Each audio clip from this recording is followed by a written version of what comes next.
Okay, तो next question है आपके पास, क्वेश्चन नंबर 2। ठीक है, स्टार मार्क बना हुआ है बट क्वेश्चन इतना डिफिकल्ट नहीं है, आप इजीली इसको सिंप्लीफाई कर सकते हैं। ठीक है, प्रॉपर्टी जो इसमें इस्तेमाल होने वाली है ये है कि अगर आप किसी सर्कल की बात करें, मैं पहले प्रॉपर्टी आपसे डिस्कस कर लूँ। मान लीजिए ये आपके पास एक सर्कल दिया हुआ है और इस सर्कल में अगर आपने एक लाइन बनाई, जैसे आप ये वाली लाइन बनाते हैं, एक लाइन आपने ये वाली बनाई,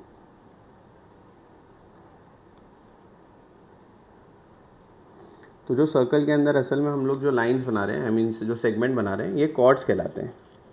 तो एक कॉर्ड का नाम हम ए बी दे सकते हैं, ये वाले कॉर्ड का नाम हम सी डी दे सकते हैं। तो आपके पास टोटल जो कॉर्ड्स हैं वो कितनी हैं? 2 हैं। प्रॉपर्टी ये है कि अगर कॉर्ड्स इक्वल होती हैं, मतलब कॉन्ग्रुएंट होती हैं, तो आर्क भी कॉन्ग्रुएंट हो जाती है। आर्क मतलब सर्कल की ये वाली पार्ट और ये वाला हिस्सा, ये भी क्या हो जाएगा? कॉन्ग्रुएंट हो जाएगा। तो बेसिक आइडिया क्या है कि अगर आपके पास कॉर्ड ए बी कॉन्ग्रुएंट दिया हो कॉर्ड सी डी को, अगर कॉर्ड्स इक्वल हैं तो हम बोल सकते हैं कि जो आर्क ए बी हो जाएगी वो भी कॉन्ग्रुएंट हो जाएगी आर्क सी डी को।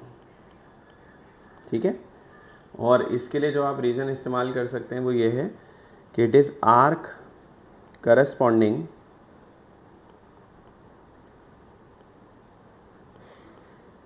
To congruent chords. ये वो आर्क हैं जो करस्पॉन्ड कर रही हैं किसको? कॉन्ग्रुएंट आर्क्स को, है ना।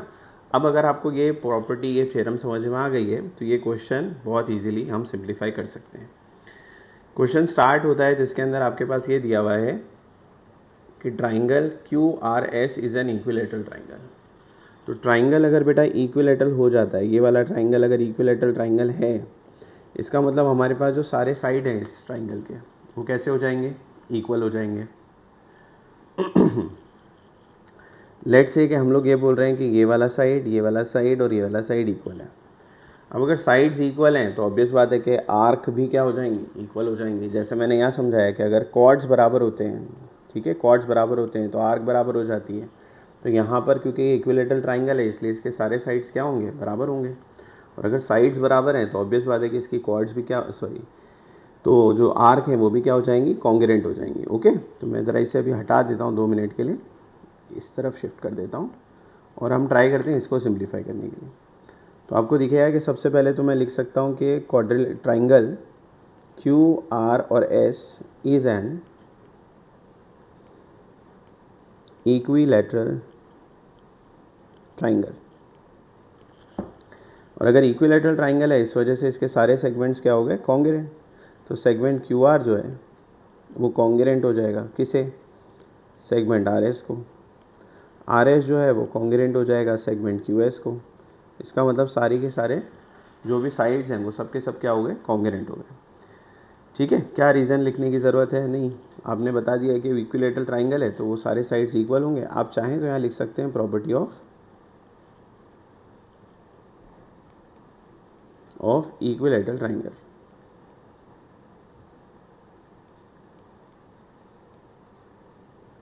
ओके, अब इससे आगे क्या बता सकते हैं कि अगर कॉर्ड्स बराबर हैं, है ना, सर्कल के लिए तो ये कॉर्ड्स हैं, तो अगर कॉर्ड्स बराबर हैं तो ऑब्वियस बात है कि अपने जो सेगमेंट्स हैं, जो अपनी आर्क है, वो भी सब क्या हो जाएंगी? बराबर हो जाएंगी।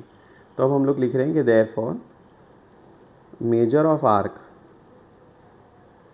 ना बल्कि मेजर नहीं लिखते हैं हम यहाँ पे, डायरेक्ट लिखते हैं कि देयरफॉर आर्क आर एस किसको कॉन्ग्रुएंट हो जाएगी? आर्क क्यू एस को, है ना, आर्क क्यू एस को। और वो किसको कॉन्ग्रुएंट हो जाएगी? It is congruent to arc Q R, है ना। तो ये अपने पहले क्वेश्चन का आंसर हो जाता है। पहले क्वेश्चन में देखिए उसने आपसे क्या पूछा था? उसने पूछा था कि आपको कॉर्ड्स इक्वल बताना है। अब जब आप ये इक्वल बता रहे हैं तो इसका रीज़न क्या लिखा जा सकता है? आप लिख सकते हैं कि it is arc corresponding to congruent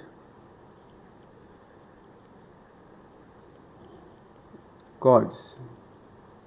ठीक है, अब अगर ये सब इक्वल है तो मैं सबको मान सकता हूँ कि सबका मेजरमेंट इक्वल है, और सबका अगर मेजरमेंट इक्वल है तो हम ये भी मान सकते हैं कि वो x हो।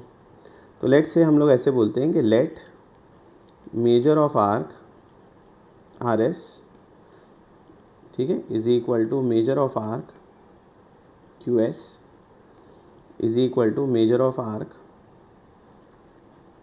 क्यू आर, और इन सब को आप क्या बता दें, एक्स बता दें।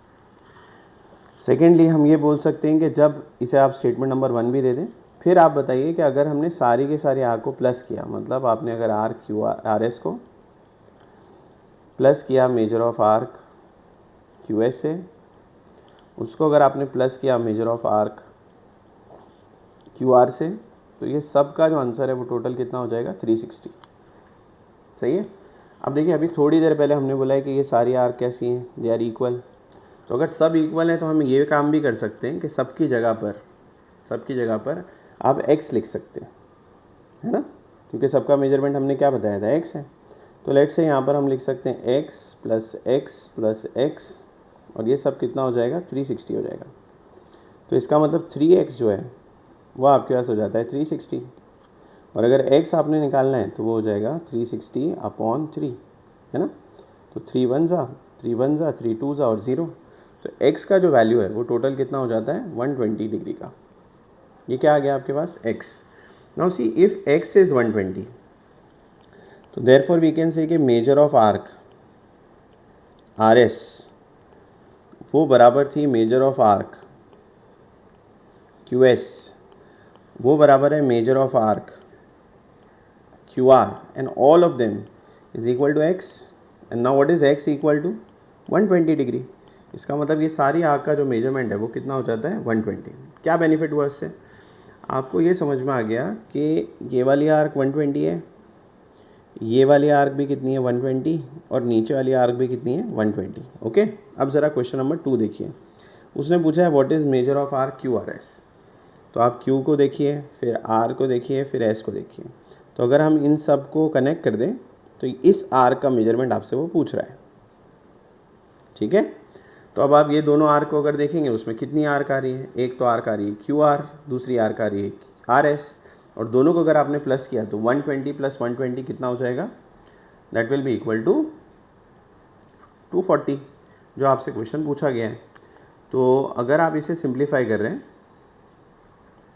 तो मैं यहाँ पे आप लिख सकता हूँ कि अगर मुझे फाइंड करना है what is measure of arc, है ना, what is measure of arc Q R S, तो हम लिख सकते हैं it is equal to measure of arc Q are